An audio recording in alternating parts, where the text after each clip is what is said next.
Yeah, 37a. We have the Shulchan Aruch here. Thank you. Okay, they're all. As I mentioned yesterday, we saw from the Gemara. There are a number of different. Excuse me. There are a number of different opinions as to why the left hand is chosen. Primarily two. Because it's weak, or because the writing is done with the right hand. And the question that becomes the question becomes someone whose right hand is stronger, but they write with the left hand. So these two reasons collide. Yeah.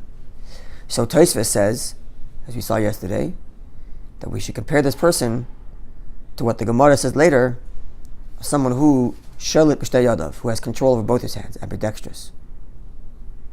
Which would mean he would put it on his left hand, even though that's the hand he's writing with, because his right hand is stronger.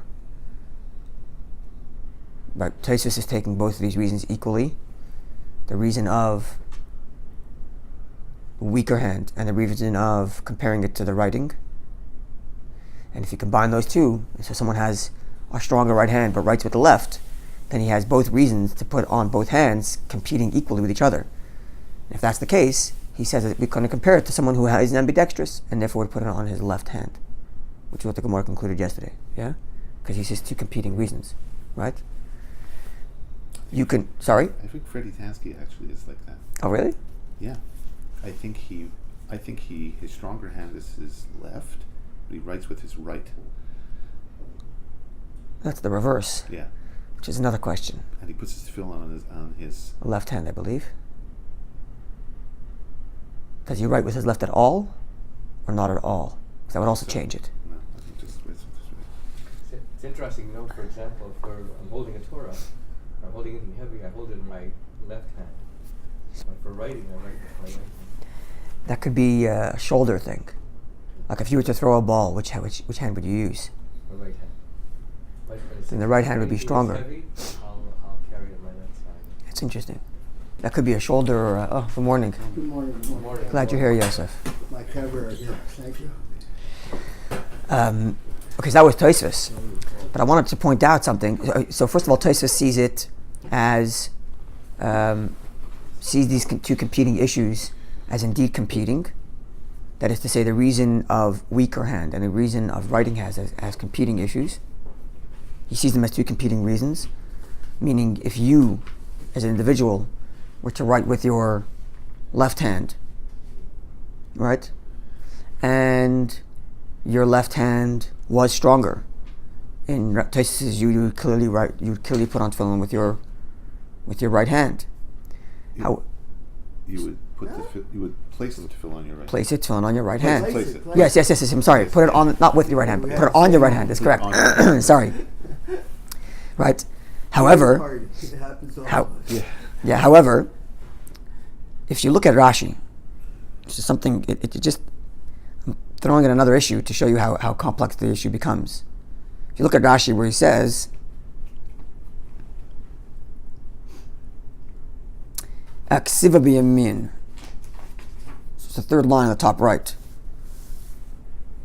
So one of the reasons the one Rabbi Nosson gave was that one of the reasons for the left hand was because it's compared to writing, and writing is done with the right hand, and therefore the binding should be done with the right hand, and if you're binding with the right hand, you're putting it on your left hand. So now he says, as you write a mezuzah with your right hand. Why? Because most people write with their right hand. What's the key words here? Most people. Meaning to say, even if you wrote with your left hand, you would still be putting on tefillin on your left hand. So that means in Rashi's view, Rabbi Nosson disagrees with the entirety of the following Gemara. So when the Gemara comes, we quote the text later which says that a left-handed person puts on tefillin on the right hand. In Rashi's view, Rabbi Nosson disagrees. Because Rabbi Nosson is saying nothing to do with right, stronger or weaker. It has to do with the majority of people. Right? And then when the Gemara says K'tanoi, that the dispute of the latter sages follows the dispute of the previous sages, it might actually mean that there's a dispute that keeps on going. It's not exactly clear from that Rashi because Rashi says something else, but it's quite possible that Rashi might say that even in post-Mishnaic age, there are people who are of the view that even a left-handed person puts on tefillin with their right hand on their left hand nonetheless, because the majority of people write with the right hand. This further complexes the issue, especially when you start considering someone who writes with both hands, but the left hand is weaker. Right with the bone? Okay, Writes with ambidextrous, but the left hand is weaker. Uh-huh. So now there are two reasons, or there are two reasons To place it on your left hand. to place it on your left hand. Stronger First of all, right because arm, it's and this, you write with it. You write with your right hand, You write- and it's stronger. So you have two reasons. well, that's for sure. No, what? What's the third reason? Let's see the other way around. If one writes with both hands, yes, We're going to segregate the hands. And the right hand is stronger, you said. but the right hand is Weaker.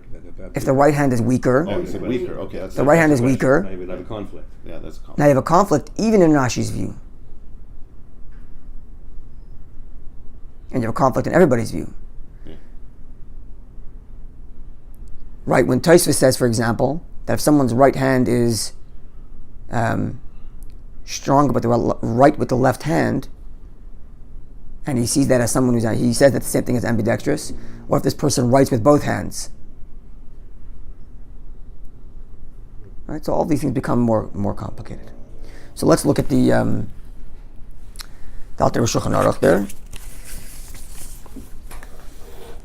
Can you give me a 5-second? Rashi's view is, just so I can get up. Rashi's view is that the opinion which said that writing with the right hand is the reason for putting on the left hand, Yeah, on the as opposed to weakness, Uh-huh. Rashi says that we follow the majority of people who write.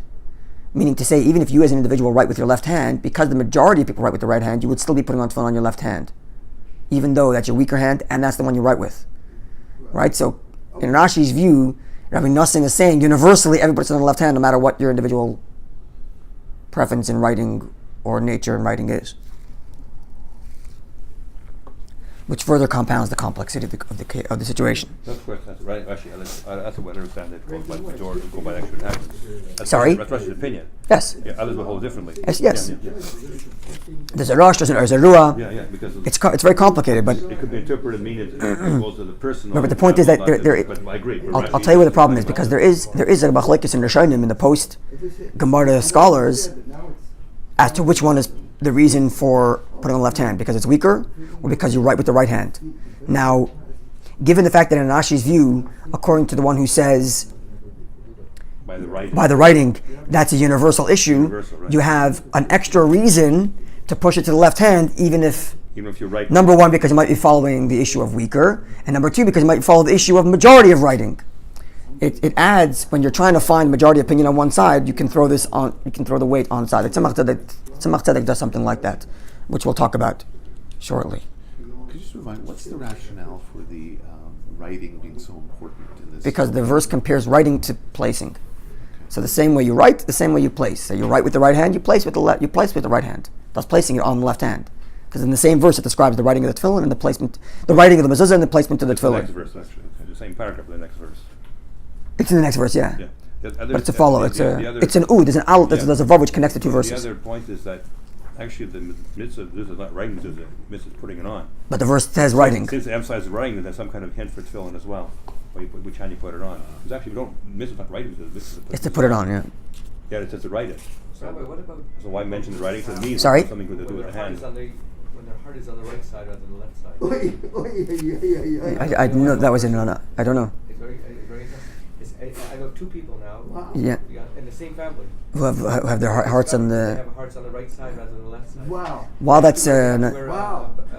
Listen to this. Racing. that's pretty incredible. Two people in the same family. I don't know the answer to the question, but off top. And a Here? daughter, yeah, a daughter and everything's My reversed. mouth's open, The that's- liver is reversed. The whole body is reversed. That's amazing. I don't know the halacha for this. I haven't seen it anywhere. But my assumption, just off the top of my head, the notion or the idea that our tefillin is corresponding to our heart is Primer. more of a Or affection. is more of a kavana, is more of the thoughts we're supposed to have in a tefillin rather than the halacha of tefillin. In other words, Of having it on the left side. none of the reasons here, Uh-huh. none of the people here who describe why you should put it on the left hand because it's a weaker hand, or because the word hand generally means left, or because it's the hand you. Nobody mentions the issue of the heart. So it would seem to me that it's more an issue of kavana rather than an issue of. And furthermore, just to further back up what I'm saying, I'm just thinking on the spot here. I haven't seen this written anywhere, but furthermore, in the view of those who say, which seems to be the majority view of the Gemara, that those who are left in the halacha, those who are left-handed, wear tefillin on their right hand, they're putting on tefillin farther from their heart, Right, exactly. and yet the Gemara is still saying that that's the way it should because of the vertical. So it seems, It doesn't mean the location; it means the vertical distance. yeah, Frequency the height, way. the height, not the Right, proximity. exactly. The way, proximity. no, but the way. The proximity, yeah. Exactly, I'm not an proximity. engineer, Yeah. but I Yeah, hear these the things. height. But furthermore, Yeah, it's a since we're frequency. talking about kavana, I want to mention this at the end, but it's a good opportunity to talk about it now. The from a Hasidic perspective, Yeah. Kabbalistic perspective, the reason why it's in the left hand is because the left symbolizes it's Yad Kea, it's the weaker hand, Blood and judgment. and even according, sorry, Go ahead. Oh, sorry. yeah, and even Sorry. one of the reasons why it's the hay indicates that it's the left hand. The extra hay in the word yadcha. So we said yesterday it's because yad kei, it's a weaker hand. Rashi says another reason is because it's in the feminine. Adding a hay is in the feminine. The weaker, physically weaker of two genders. So in Kabbalah it explains that the left is the side of concealment, judgment, din that you mentioned. And when there is concealment, that's what allows for the creation of that which is separate from Hashem, klippa. And the objective of tefillin is this unique mitzvah of tefillin. It's the only mitzvah which is in the left. And for all the mitzvahs, the preference is given to the right side because it's revelation. And yet here's a mitzvah which is on the left side specifically, along with the menorah. It's explained in Chassidus, where the objective is to reach down into the place of darkness and transform it. Or is it to cover it with holiness? I'm just throwing something To transform it, to reach out and transform that which is in the left to side. place holiness in its place Come to the shul for a to second. influence it. Okay. Doesn't the klipa, doesn't that derive its energy from holiness, from the good? That's right. So this is about transforming and redeeming it. Oh, so we're saying it another way. I'm saying Yeah. the same thing in another way. Sorry. Okay, let's look at the Shulchan Aruch here because we're running out of time. Okay, so let's look at the second page.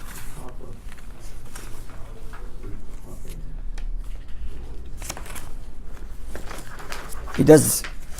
Okay.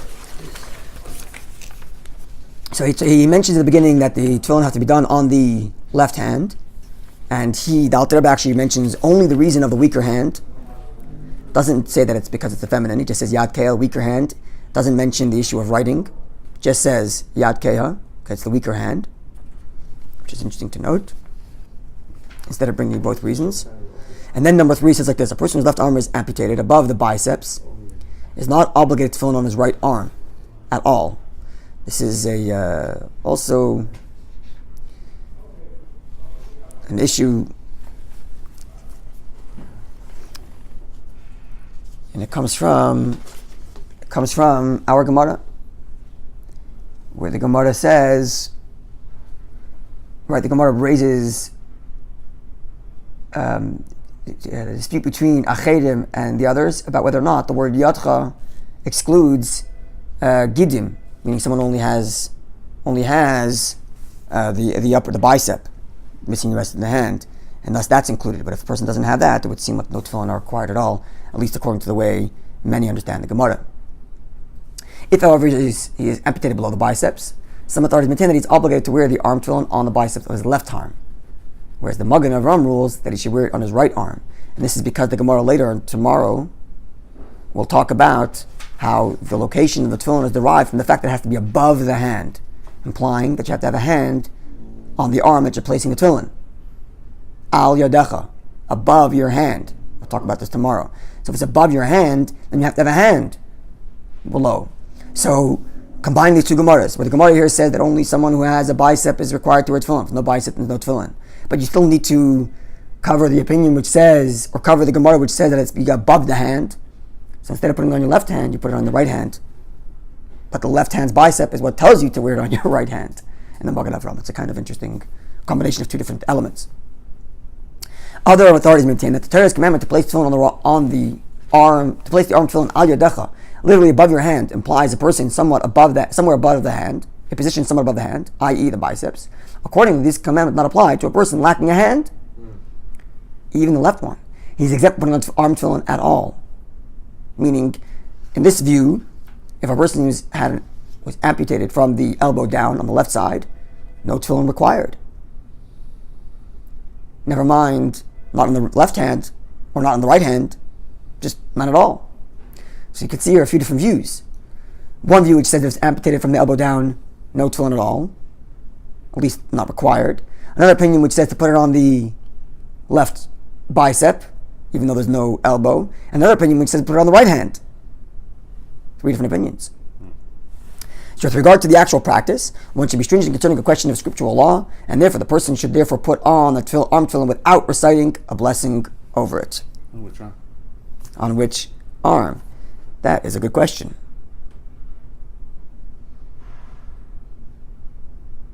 Okay, it seems like Tzemach Tzedek discusses this.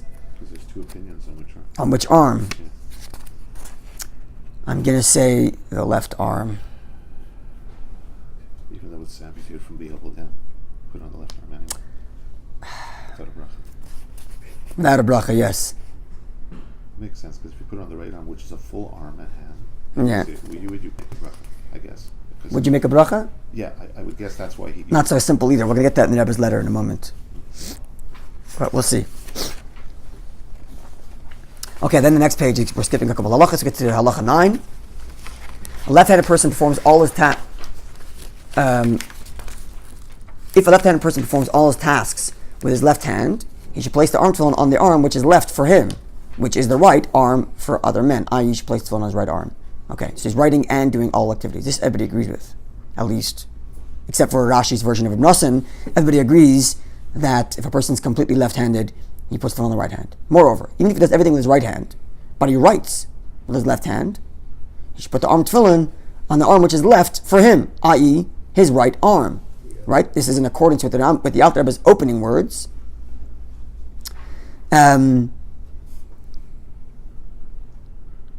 So even though... So I know he's right. He does all of his actions with the right hand, but he writes with his left, so he's putting on tefillin on his right arm, because we're following the writing. Even Following though his dominant arm is... That's right. Not like Tosfos. Not like Tosfos, that's right. So the writing overrides I.e., The writing overrides the strength. that's correct. Writing over in strength. That's why I noted that earlier. That the Rebbe said when he opens up and says that the reason why I put in the left hand is because of the weaker hand, which is interesting because here he begins the other way. This is derived from the juxtaposition of the verses in the Shema: "You shall tie and you shall write." Just as one writes with the right hand, so too should one tie with one's right hand. And therefore, if one is tying with one's right hand, then the arm tefillin will be placed in the left. For using the hand with which he writes, he must tie the arm tefillin to the opposite arm. And therefore, if he writes with his left hand, he should put on tefillin on his right arm. Right? Following not like Tosfos. If everyone writes with his right hand, even though does everything else with his left hand, so he's writing with his right hand, but his left hand is stronger. So now he has competing issues. And even if he can also write with his left hand, so he writes with both. Since he also writes with his right hand, he should use it to tie the arm tefillin on the opposite arm on the left. So here, he's taking the issue of writing again, outweighing the issue of strength, and therefore, if he writes with his right hand, even though he also writes with his left hand, and his left hand is stronger, nonetheless, puts on tefillin on his left hand.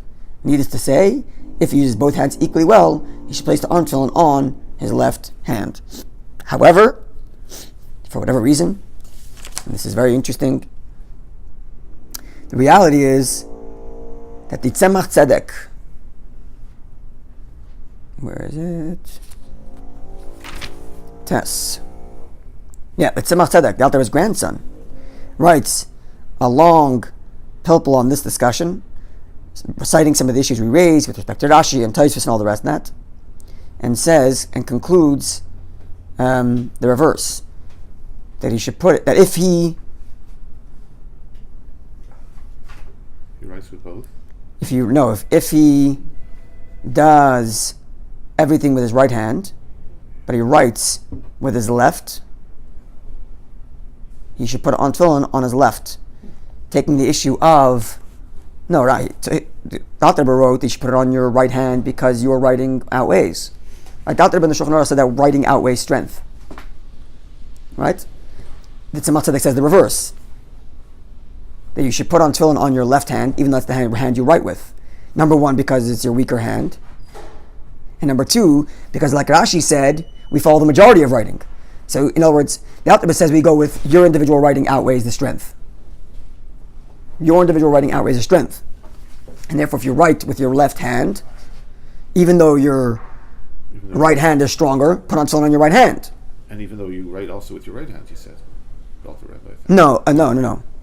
If right with right, then you're like Then you put it like everybody else, put it on your left hand because you follow writing. you're writing it both. Because you're writing with both. And you put on your tefillin with the left hand. But if there's a competing issue, the reverse. So in other words, this is where the dispute between Tzemach Tzedek, the difference of opinion between Tzemach Tzedek and his grandfather, the Alter Rebbe. If a person is stronger with his right hand, but he writes with his left. Right? So the Alter Rebbe said we always take your individual writing, and therefore you put on tefillin on your right hand. Tzemach Tzedek says, first of all, you have two reasons to put it on your left hand. This is what we were talking about earlier. Number one, because there are those who say we follow the strength, not the writing. Reason number one, to put it on your left hand. Reason number two, even if you're following writing, there is the view, like Rashi, which says that writing does not follow your individual writing, but the majority of people's writing. Thus compounding another reason to put it on your left hand, not your right hand. So Tzemach Tzedek comes to a different conclusion than his grandfather. So what does a Chabadnik do? If he's strong on his right hand, and puts on tefillin on his left hand. And he writes with his left hand. Rashi on the right. He puts the Rabbi Talmud on the left. So the custom is to put it on his right hand. If what? Sorry? If he writes with his left hand, like the Alter Rebbe. If he writes with his left hand, to go with his individual writing. That's the custom. However, there's a letter we don't know what the person wrote, but this is what the Rebbe writes to him. Okay, but we clear so far on this dispute here? Right? Besides for the competing issue as to whether or not you go with the strength or you go with writing, you have the other issue that even if you're following writing, there is the view which says that writing follows the majority. Another reason to put it on the left hand, even though you write with your left hand, because the majority of people write with the right hand, and that could be what writing means, at least from Rashi's view. So we don't know what the person wrote to the Rebbe, but the Rebbe writes like this. With respect to that which you write with respect to your tefillin, and that which you saw in Tzemach Tzedek's responsa.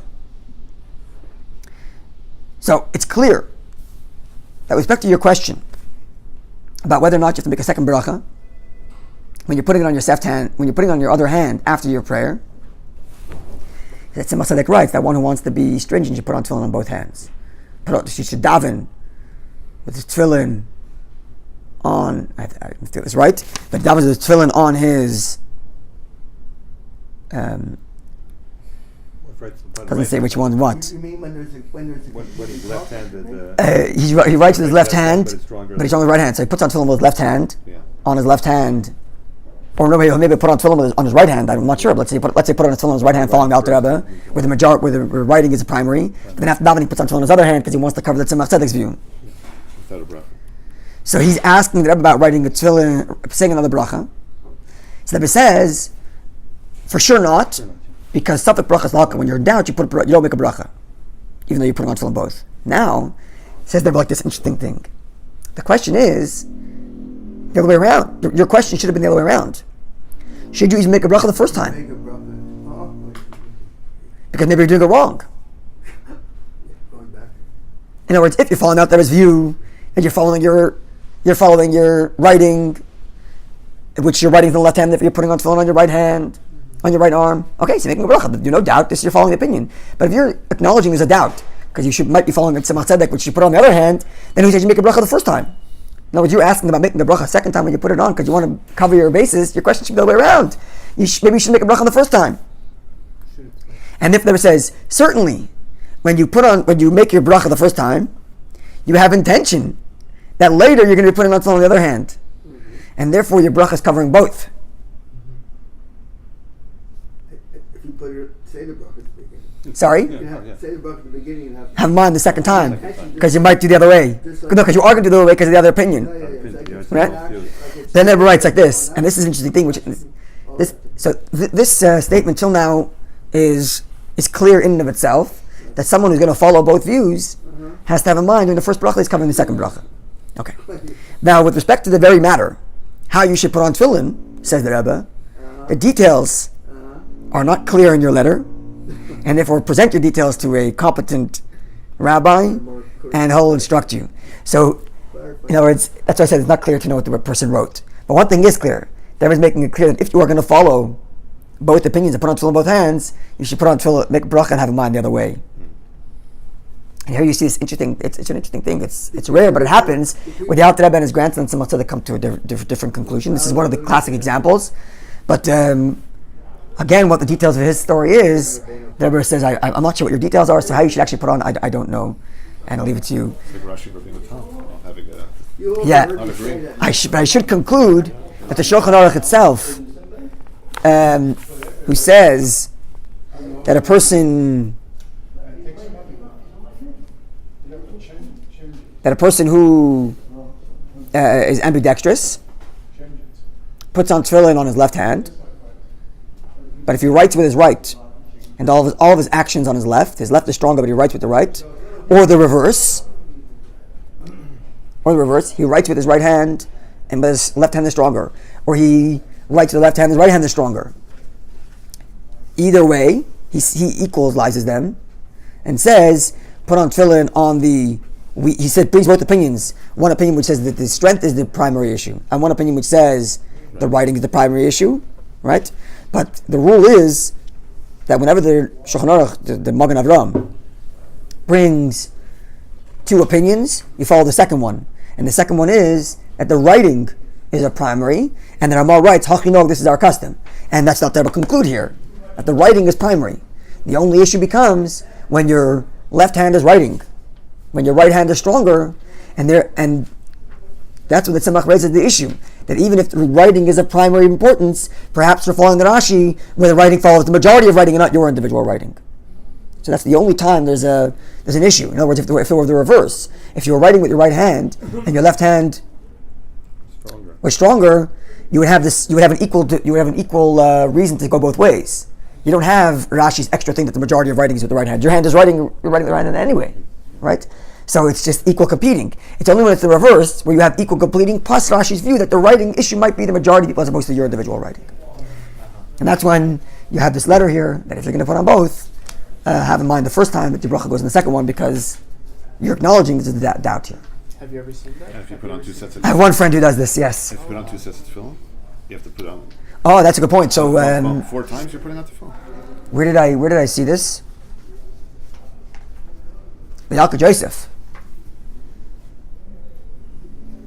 who writes that if you're going to, I don't remember all the details of his case, but he does mention this issue of Bin Tam and says whatever you're doing for Rashi, you should do for Bin Tam also, because you're putting on Rashi. The reason why you're putting on both is because, as we discussed at length, maybe biblically speaking, you haven't fulfilled your obligation. Now, if that's the case, then you're putting on a Bin Tam tefillin, you're putting on the wrong arm. Maybe you're not fulfilling your obligation biblically. It's not a chumrah anymore, right? So whatever you're doing for your Rashi, you should do for your tefillin, your Bin Tam also. That's what the. You gotta get up early in the morning. Yeah, and he talks. This is a whole other issue, which is should you borrow somebody else's tefillin, or can you just flip the knot around, or you put it on backwards? It's a whole other discussion, which maybe for another time. In other words, if you're taking the right hand of tefillin, you're putting on your left hand. What do you do? It's very practical and clear because like my mother-in-law grew up, she was born in the 20s or the 30s. In those days, Yeah. she's a lefty. And any girls or boys in the class that were lefties, They forced you to write to learn to write with their right hand. Yeah. So she became kind of ambidextrous. This is the next She halacha in had Alter to Rebbe. write with her right hand. This is the next halacha in Alter Rebbe. So imagine a boy in that situation. Yeah, So it's a a lot of these very. boys were very dominant left-handed, But they forced you to write with the right hand because they saw it as a defect. and they always wrote with the right hand because that's how they were taught. Yeah. to write. So this is the next halacha. When does the above apply? If one is born left-handed.